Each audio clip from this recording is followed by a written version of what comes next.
আর কি ব্যাপার আপনারা কি করছেন, সব কি নিয়ে দাঁড়িয়েছেন? আমরা সব সার ফাললে দাঁড়িয়েছি, আপনার রায় বনবো তো সেই জন্য সার ফাললে দাঁড়িয়েছি। কি সার এটা মনে হচ্ছে, কি সার? আপনার আমরা বছর বছর ফসফেট ইউরিয়া এসব দিয়ে রায়টা বুনি, তো কোন জায়গা দেখা যাচ্ছে ফসফেট ইউরিয়া দিয়ে বুনতে আপনার কোন জায়গা মাঝে ঢসা লাগছে, কোন জায়গা গোড়া শক্ত হয়েছে না, তো কোনো জায়গা আপনার যেমন পড়ে যাচ্ছে, এই দানাটা হচ্ছে না। এই জন্য আমরা একটা নতুন পদ্ধতি নিয়েছি।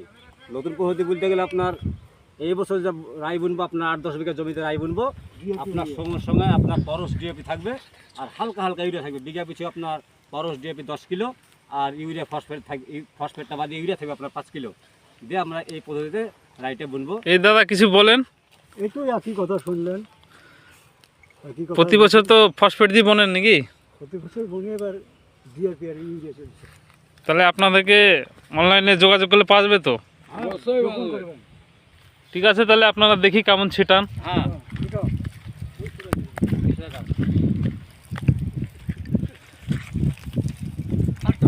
অনলাইনে আপনাদেরকে পাওয়া যাবে, নাম্বার দিয়ে দেবো। দেখেন ভাই কিভাবে ছিটাচ্ছে,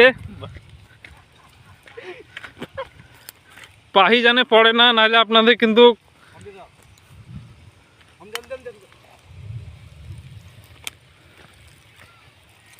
বল যে ছেলেটা আইবড় আছে, ট্রাক্টর আসছে, আরো 5 বিঘা আছে, সব ছিটাতে হবে, আপনারা তাড়াতাড়ি করেন। এই সব সমস্ত ভুই পড়ে আছে, দেখে দেখেন।